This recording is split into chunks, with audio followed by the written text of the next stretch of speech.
बोलिए सतगुरुदेव की जय। साहब। स्वेच्छा निर्मित तन, आत्मा अपनी इच्छा के कारण से जन्म ले रही है। साहब ने इच्छाओं पर बहुत कुछ कहा। आज आइए देखिए कैसे जीव मुक्ति कैसे प्राप्त करता है।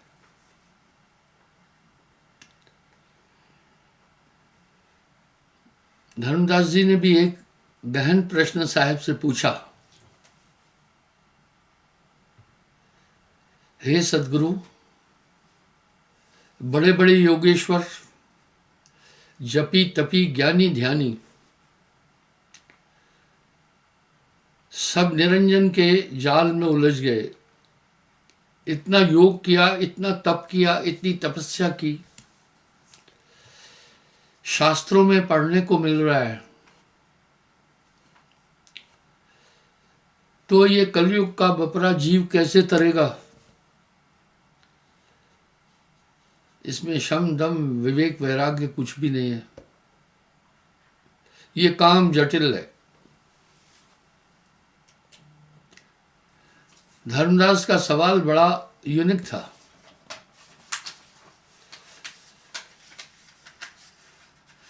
पुरुष शक्ति जब आन समाई तब नहीं रोके काल कसाई। जीव बंधा किससे है? अज्ञान से। ये जीवात्मा नाना शरीरों को धारण कर रही है, जबकि आत्मा का कोई संबंध नहीं है।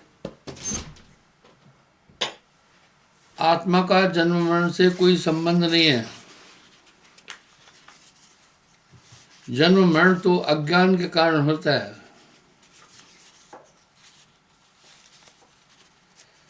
हजारों जगह साहब ने वाणी में एक बात बोली है,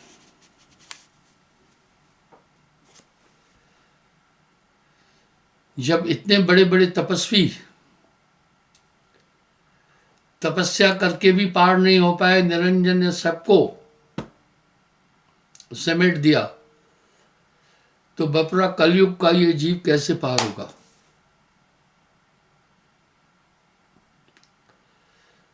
साहब ने यहां बड़ा सुंदर उत्तर दिया है। पुरुष शक्ति जब आन समाई तब नहीं रोके काल कसाई। कह रहे हैं नाम की शक्ति आ जाएगी तब फिर काल का बस नहीं चलेगा। यहां थोड़ा सा उदाहरण दूंगा, बस अपने दिल से जानिए मेरे दिल की बात। हर आदमी अपने कर्मों का और अपना सबसे बड़ा गवाह है। आपका गवाह और कोई नहीं है। लोग बहुत से ऐसे कर्म आड़े में करते हैं कि वो किसी को भी पता नहीं चलने देते, लेकिन उन्हीं सभी कर्मों का दृष्टा आपका अंतःकरण है। क्या पाप किया, क्या पुण्य किया, किस दिशा में रह करके कैसा कर्म किया, आपको सब पता है। आप ये ठीक ठीक जानते हैं कि नाम से पहले आप कैसे थे। इसकी व्याख्या मुझे नहीं करनी है, आप जानते हैं। पर नाम के पहले कैसा आदमी होता है, चाहे कैसा भी शुभ कर्म करने वाला है, कैसा होता है वो सुनो।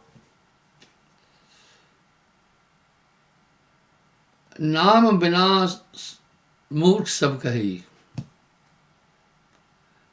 नाम बिना सब नीच बखाना, नाम बिना पापी सो लहे। यानी नाम के बिना हर इंसान अज्ञानी है, पापी है, उसमें छल कपट भरा है। ये आया कहां से? सम्यक रूप से सबके अंदर काम भी है, क्रोध भी है, लोभ भी है, मोह, अहंकार आदि राग द्वेष विषय विकार हैं।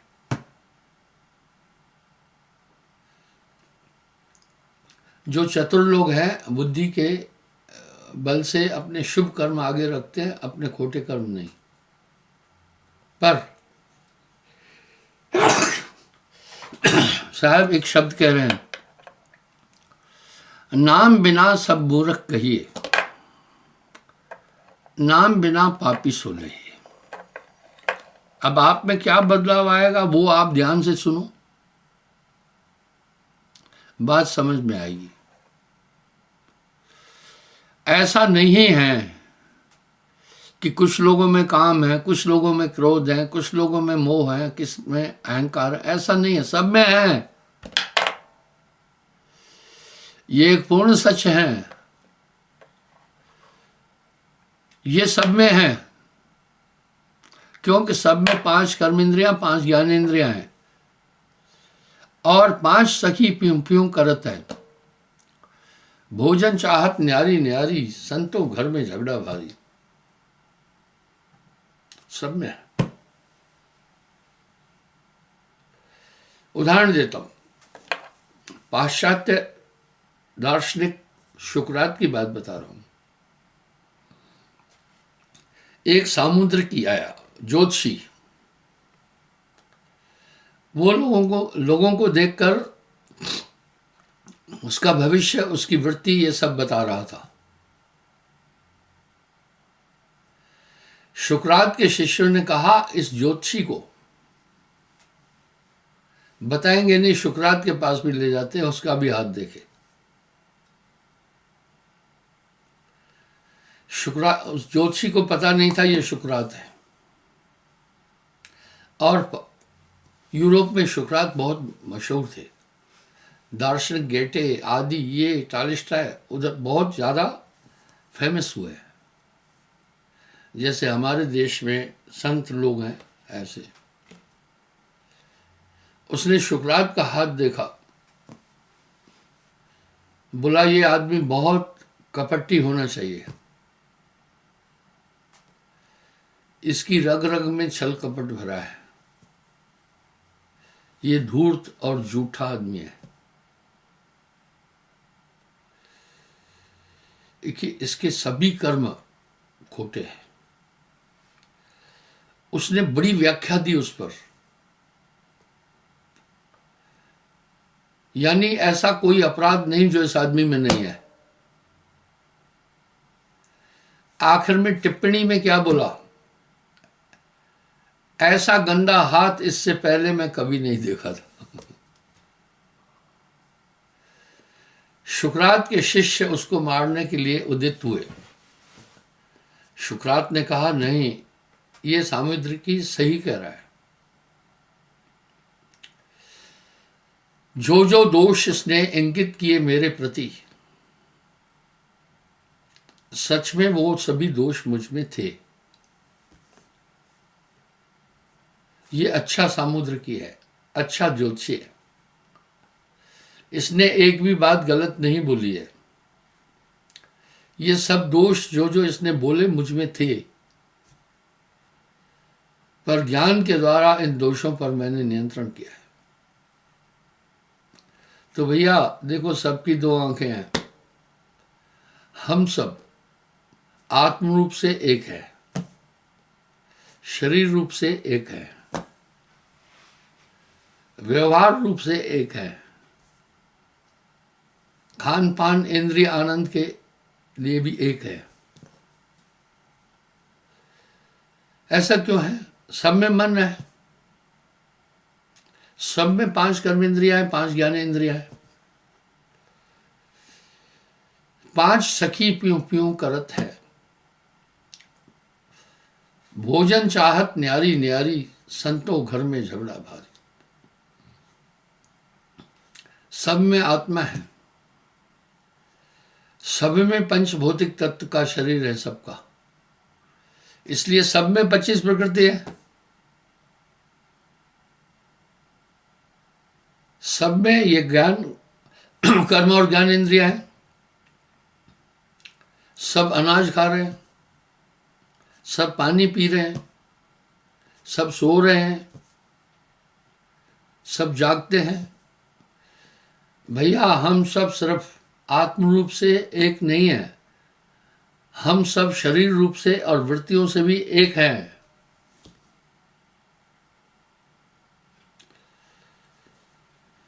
अगर कोई ये सोचता है कि किसी तप से मैं अपने प्रयास से अपने को निर्मल करूं, कभी नहीं कर सकता है। कितने तपसी तप कर डारे, काया डारी गारा, ग्रह छोड़ भय सन्यासी, तेगु न पावत पारा। वाह भाई, साहब ने एक शब्द कह दिया है,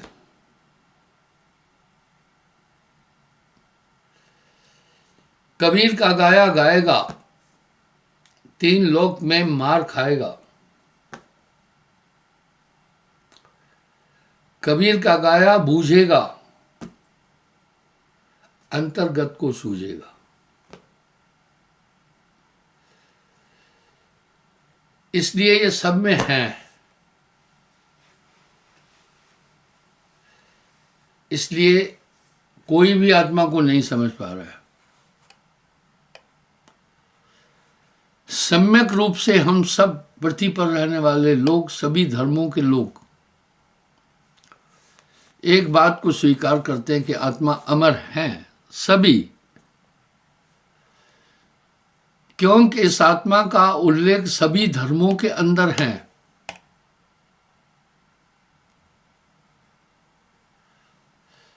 सबकी एक ही बात है, उसके बाद भी कोई आत्मा को प्राप्त करने का प्रयास नहीं कर रहा है।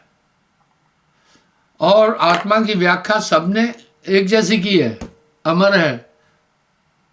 नैनम शस्त्र छिद्राणी, शस्त्र का छेदन नहीं कर सकते। नैनम दहंत पावक है, आग भी इसको नहीं जला सकती। चल शोषंति मारुत, यानी सबने ऐसी व्याख्या की है, आत्मा अजर है, अमर है, न्यूनाधिक नहीं होती है। क्या बात है, उसके बाद भी कोई इसके लिए कोशिश नहीं कर रहा है। उसके बाद भी कोई कोशिश नहीं कर रहा है आत्म तत्व को समझने की। क्या बात है। यहां साहब एक शब्द बोल रहे हैं, एक दो होए ताहे समझाऊं, एक दो होए ताहे समझाऊं, सबई भुलान है पिटवा के धंधा।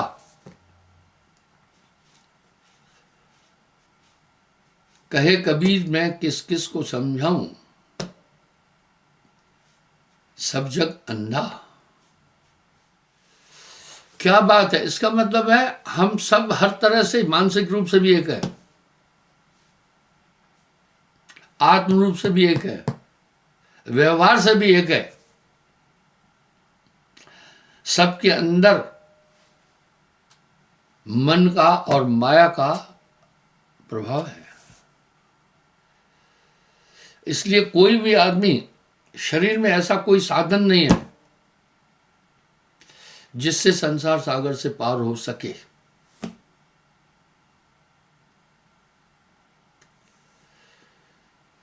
पार लगन को हर कोई चाहे भाई, पार लगन को हर कोई चाहे, बिन सदगुरु कोई था ना पाए।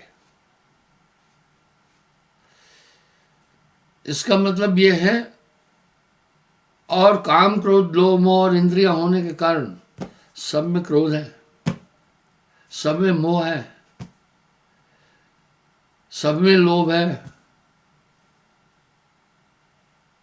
सब में अहंकार है। यही सब जकड़े हुए भाई। इसकी व्याख्या तो गोस्वामी जी ने रामायण में भी की है। प्रबल अविद्या का परिवारा, प्रबल खल कामाधिक मोह अपारा।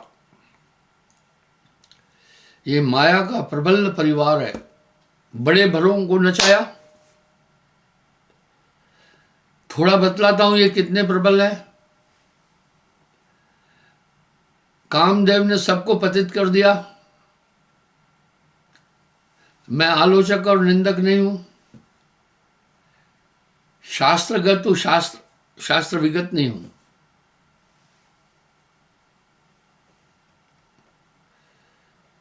उदाहरण मिलते हमें बड़े बड़े ऋषि मुनि, नारद जैसे देव ऋषि, पराशर जैसे परम तपस्वी, श्रृंगी ऋषि जैसे महान त्यागी साधक, सबको माया ने लपेटे में लिया।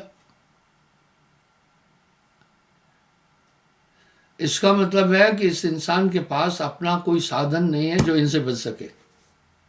और तो छोड़ो, शिव जी भी मोहिनी रूप पर मोहित हो गए। 4 वेदों का ज्ञाता रावण पर स्त्री की तरफ मोहित हुआ और मारा गया। इस तरह क्रोध भी सबके अंदर व्यापक रूप से है। किसको क्रोध नहीं आया?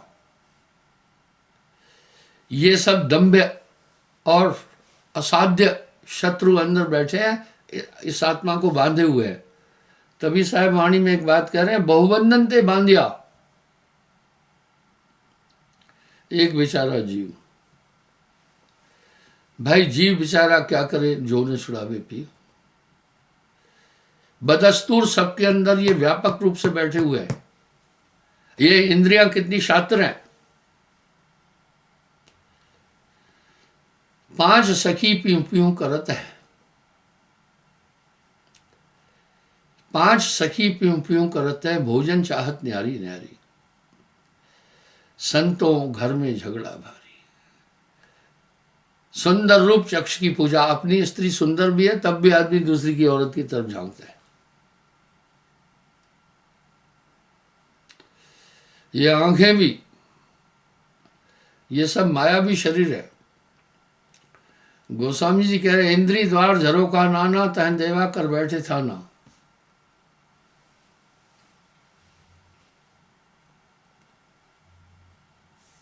वहां देवता बैठे हैं।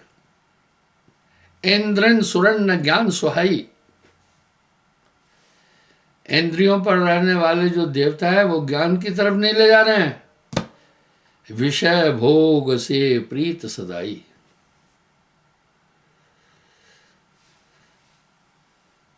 इन सब ने मिलकर, ये आगे गोस्वामी जी कह रहे हैं, प्रबल अविद्या का परिवार, बहुत ताकतवर है। इससे ये जीव बंधा हुआ है। भाई रामचरितमानस तो सर्वमान्य ग्रंथ है। इससे ये जीव दबा हुआ है। ये अपनी ताकत से कभी भी नहीं निकल सकता।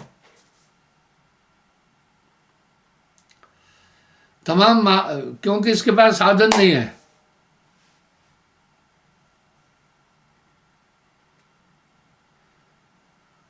साहब वाणी में कह रहे हैं, बहुबंधन ते बांधिया। एक बंधन से नहीं, बहुत से बंधनों से बना है। बहुबंधन ते बांधिया। एक बेचारा जीव। भाई जीव बेचारा क्या करे, जो ने छुड़ाई है पी।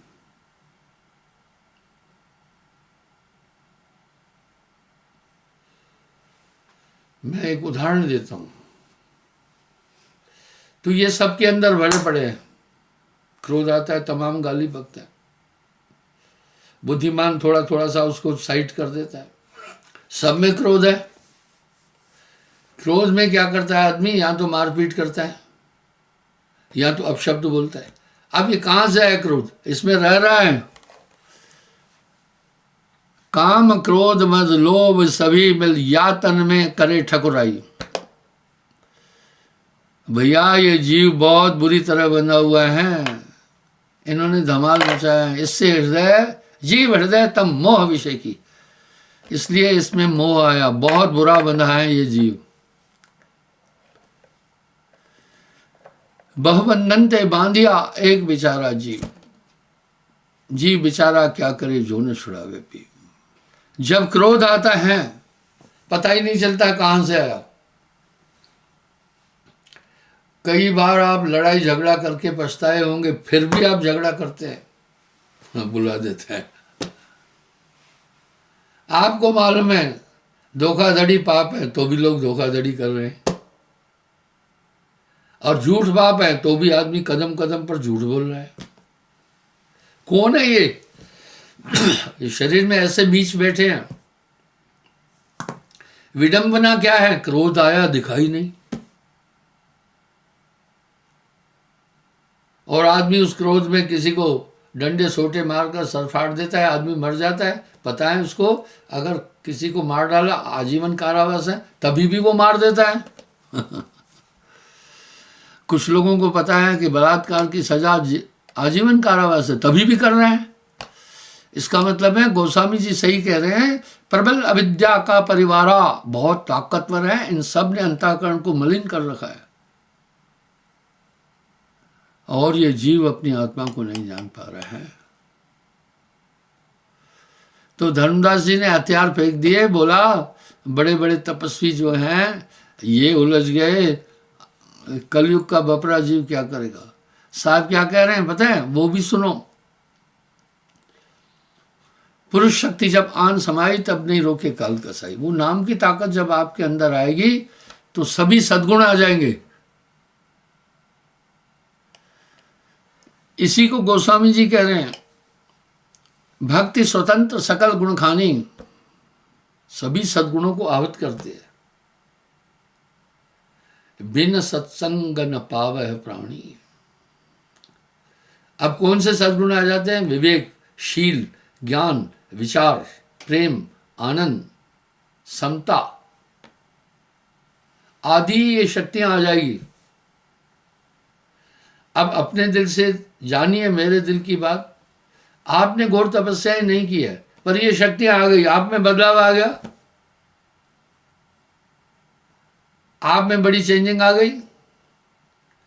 आप ऐसा करो, आप जो नामदान से पहले थे आपको पता है, वो देखो, नामदान के बाद आप कैसे हो गए ये देख लो।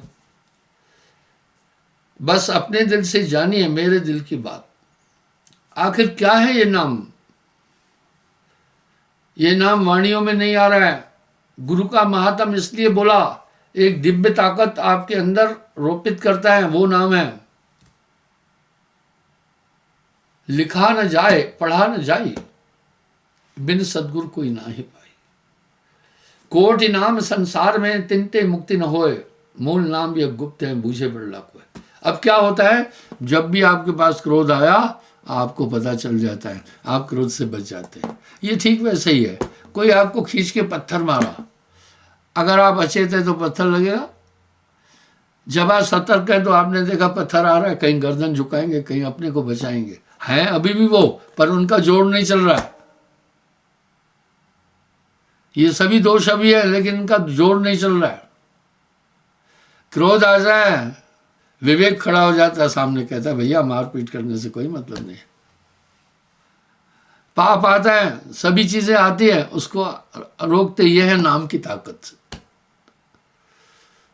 ऐसे ही नहीं कह दिया है, वो नाम सजीव है, आपको हमेशा बचाएगा।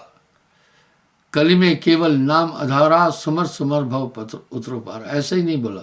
मैं सबसे प्रार्थना करता रहता हूं, थोड़ा सुमरण जरूर करो।